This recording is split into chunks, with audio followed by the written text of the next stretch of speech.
I woke up before 6 that morning to season a rack of ribs for what I thought would be a celebration my whole family could stand behind. My wife kissed my cheek and said, "Tonight we're finally telling everyone about Madison's new job." Halfway through the toast, my stepson raised his glass and smirked. Here's to Mom finally landing a husband whose pension checks actually clear. When I said quietly, "That's enough, son," my wife's head snapped toward me, eyes hard. "He's not your son, Walter.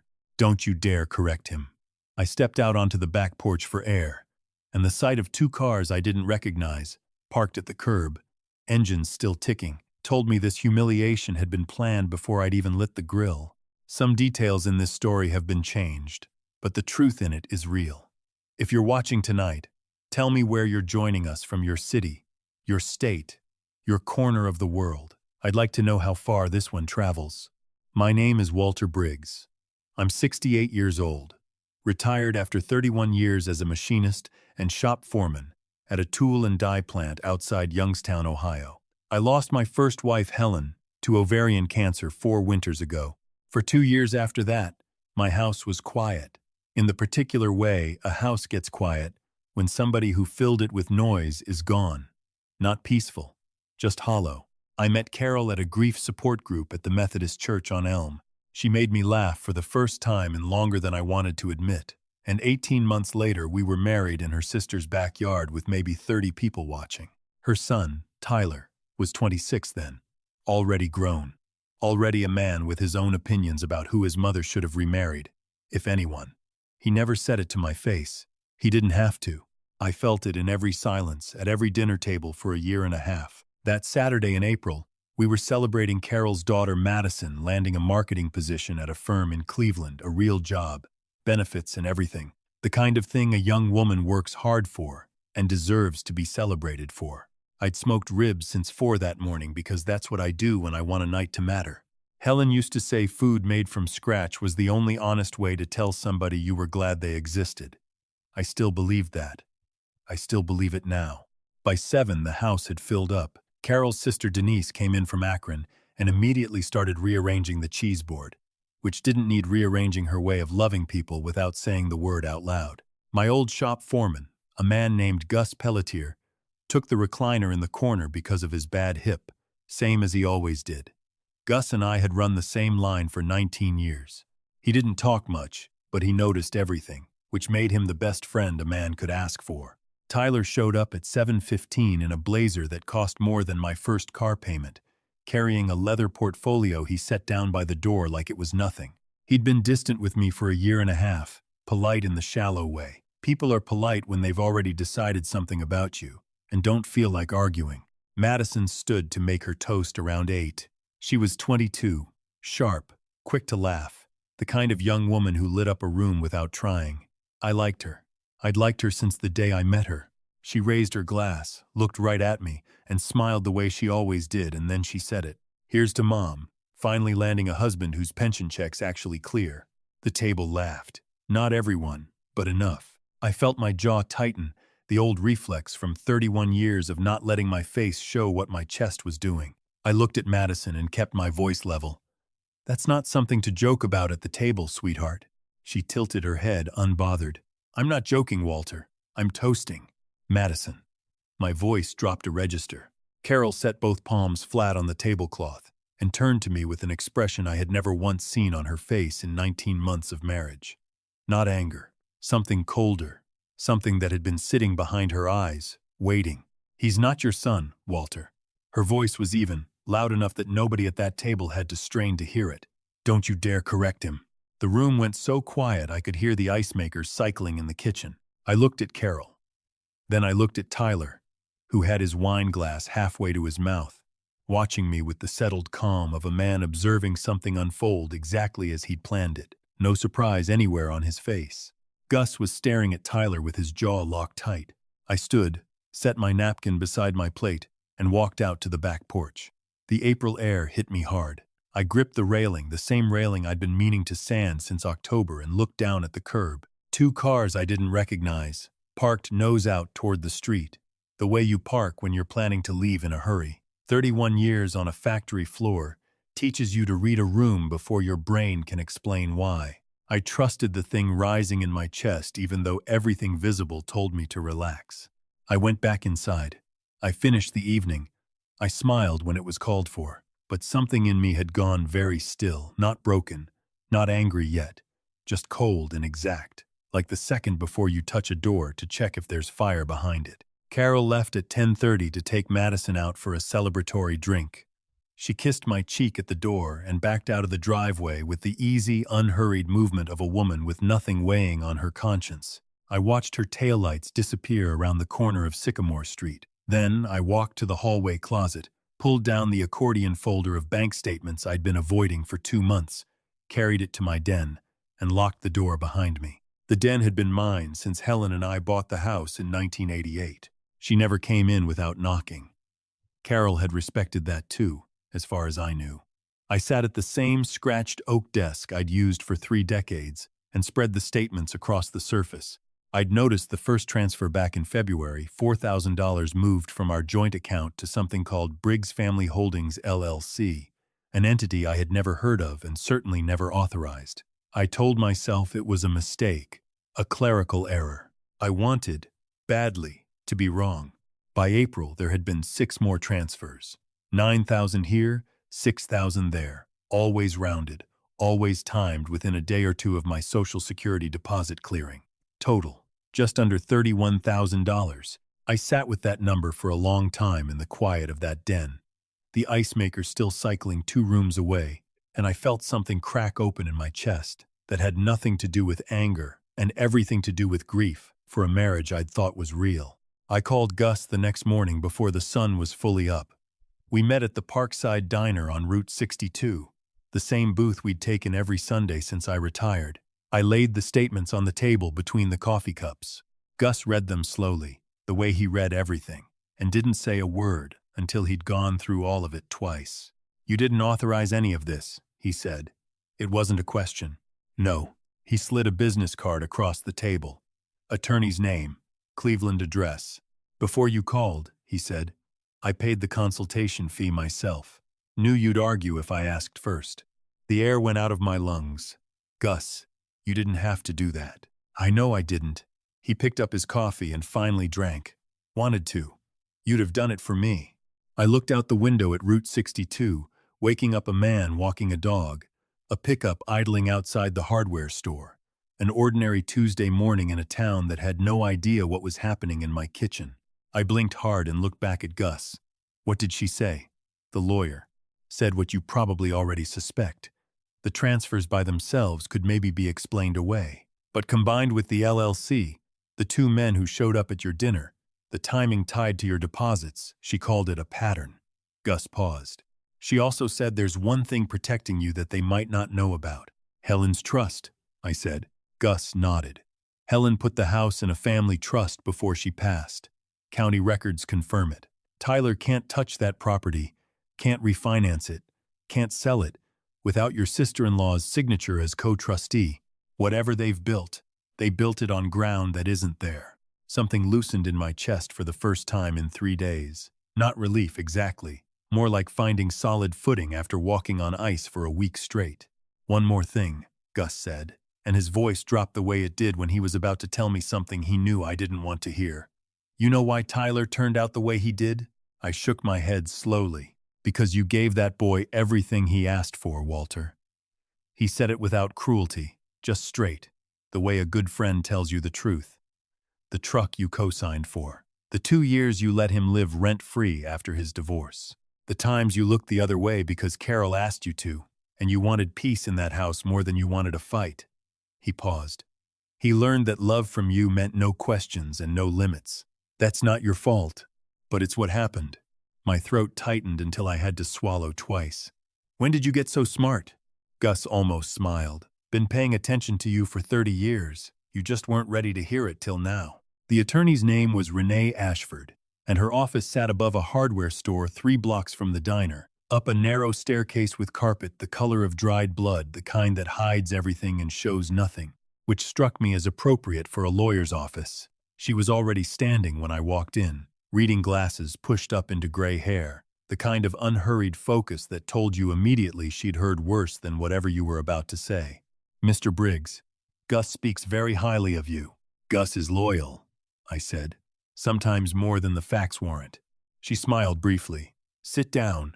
Tell me everything. So I did.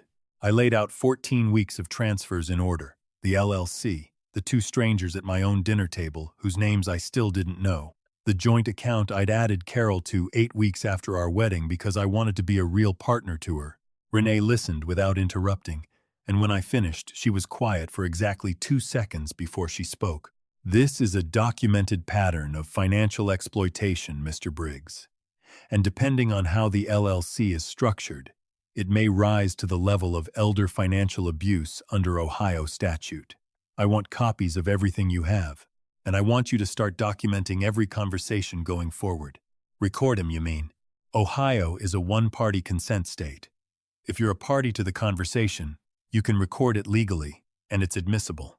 She folded her hands on the desk. Walter, I need to ask you something, and I want you to think before you answer.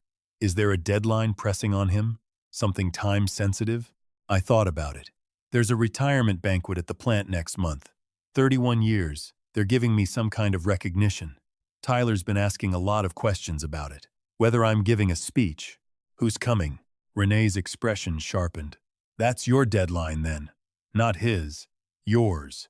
Because it's the moment he's counting on you being too emotional to think clearly. People like this don't wait for October. They wait for the night you're most likely to want peace more than truth. I went home that afternoon and didn't say anything to Carol. I made dinner. I asked about her day. I let 3 more weeks pass exactly the way Renee had told me to calm. Ordinary. Unremarkable. While underneath it, I documented everything. Tyler called on a Saturday morning to say he was in the neighborhood and thought he'd stop by. In the 18 months I'd known him, Tyler had never once been in my neighborhood by accident. He lived across town near the interstate, 25 minutes from anywhere he regularly went. I told him to come on over. I'd just put coffee on. Then I told Carol that Gus needed help moving a washing machine, and that she might enjoy an afternoon to herself at the outlet mall in Niles. Something flickered across her face for half a second. I still can't name what it was, and then she smiled and said that sounded nice. She was gone by 10. I opened the voice memo app on my phone, pressed record, and slid it face down into my shirt pocket, microphone out. Then I made a second pot of coffee and waited. Tyler pulled in at 11. He came through the side door the easy, familiar way he always did, like a man entirely at home in a house that wasn't his. Place looks good, Walter. You get the gutters cleaned? Last week. Sit down. We sat across from each other at the kitchen table. He asked about my knee.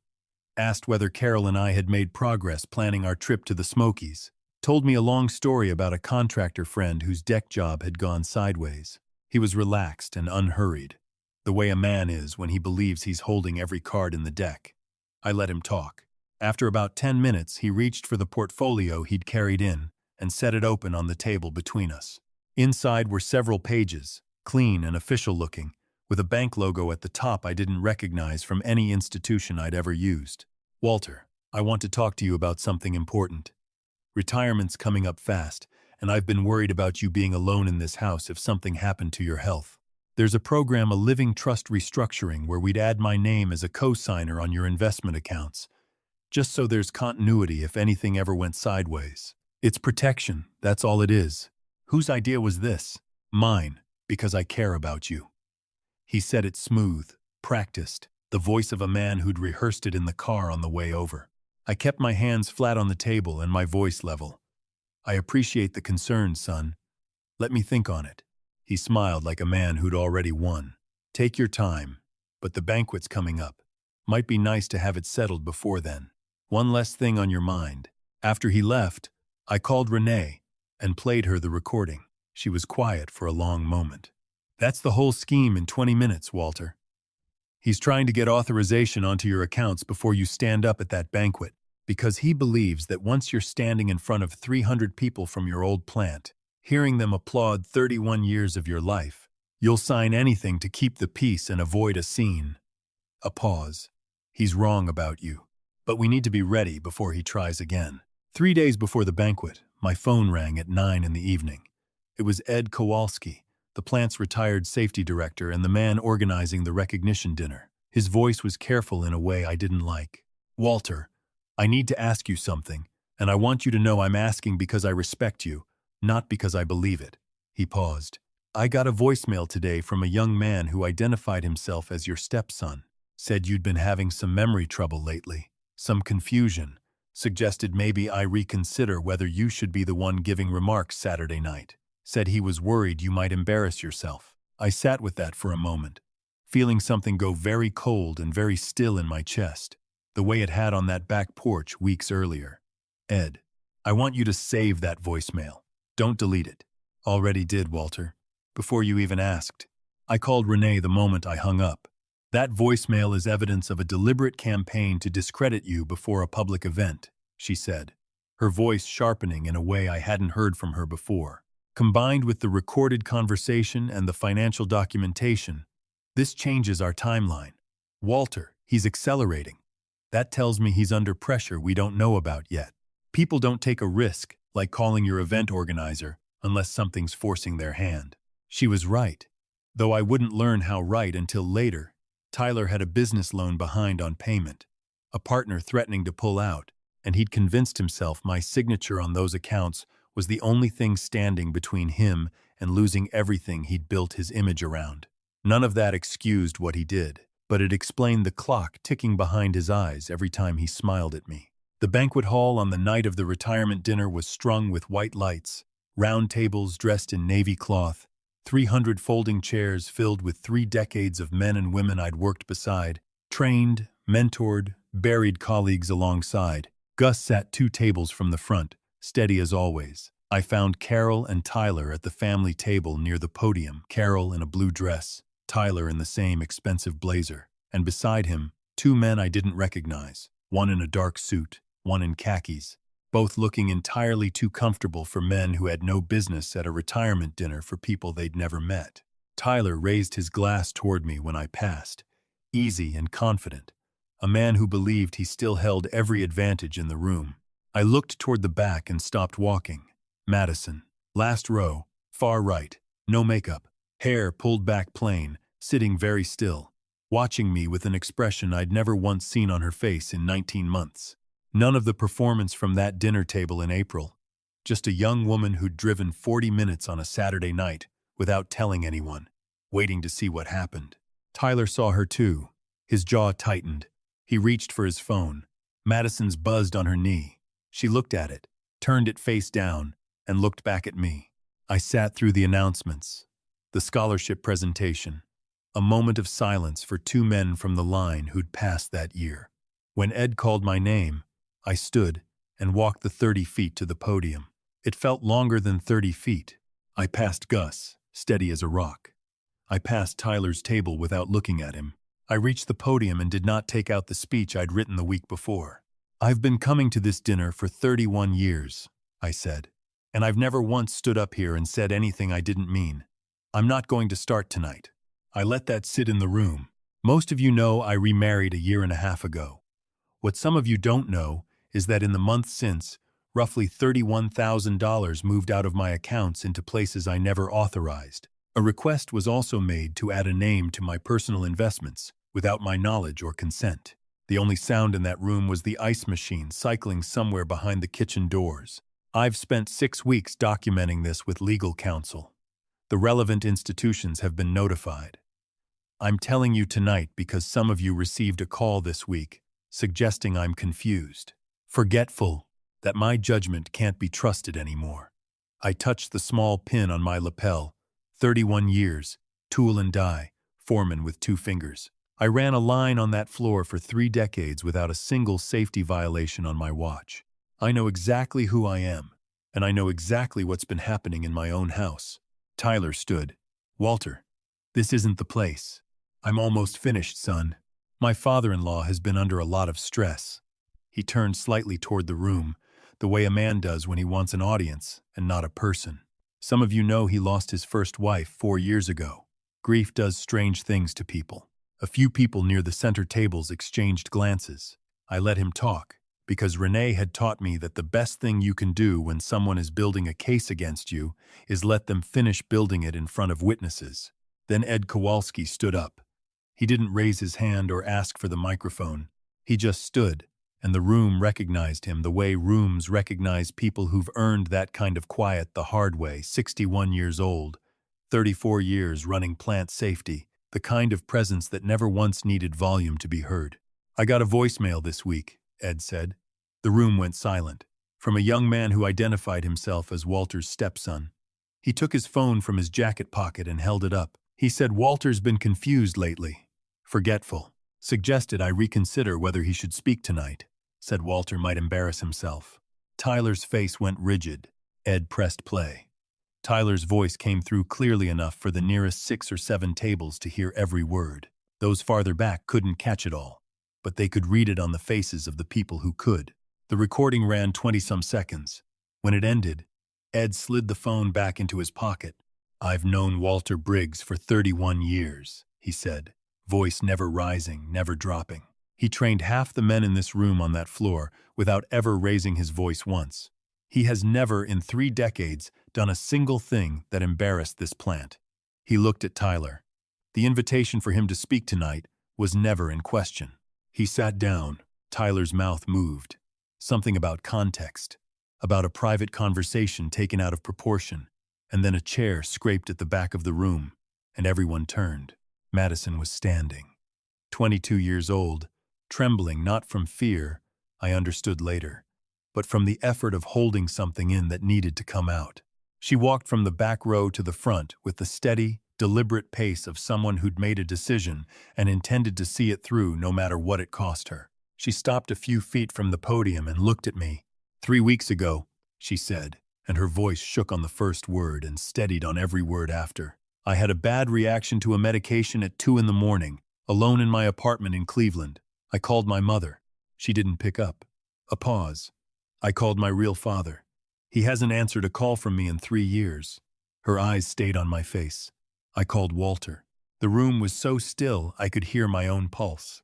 He drove 40 minutes at 2 in the morning. He sat in an emergency room waiting area alone for 3 hours. He paid the copay without telling anyone, and he never once brought it up to me afterward." Her chin trembled. "My mom wasn't there." She pressed her lips together against the shaking and kept going. "He was." One breath. "I didn't say thank you that night. I'm saying it now." I gripped the edge of the podium. Tyler turned toward Carol. She was looking down at her hands folded in her lap. She didn't look up. She didn't stand.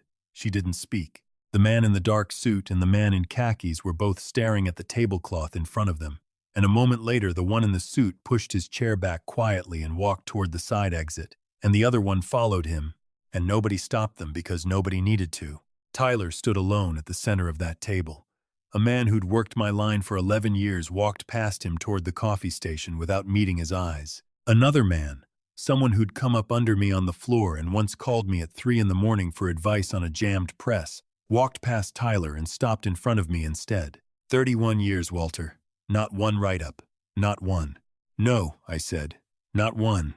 The plant's retired operations director came to the podium and said, in the careful language of a man choosing every word on purpose, that in light of what had been presented tonight, the leadership committee would be postponing formal comment on certain matters pending further review.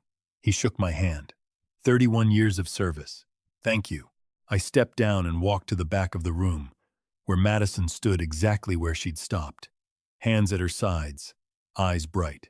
I crossed the distance and put my hand on her shoulder, and she let out a breath she seemed to have been holding since she walked through the door that night. "Thank you for coming," I said quietly. She shook her head. "I should have been on your side from the beginning." "You're here now," I told her. "That's what counts. I'm 68 years old. I spent 31 years on a factory floor, teaching younger men how to run a machine without losing a finger to it. I buried a wife I loved for 34 years. I was deceived by a man I tried to treat like a son, and by a woman I thought was my second chance at not being alone. And I am still standing here to tell you about it. If this story taught me anything, it's this. Kindness is not the same thing as weakness.